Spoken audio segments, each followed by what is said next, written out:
ఏ కాలమున ధర్మమునకు హాని కలుగును, అధర్మము వృద్ధి నొందును, ఆయా సమయముల యందు శిష్టరక్షణ, దుష్ట శిక్షణ, ధర్మ సంరక్షణముల కొరకు ప్రతి యుగమున అవతారము దాల్చుచున్నాను.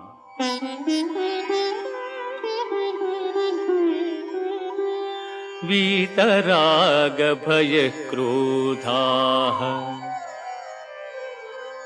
మన్మయా మాముపాశ్రితాః బహవో జ్ఞాన తపసా పూతా మద్భావమాగతాః.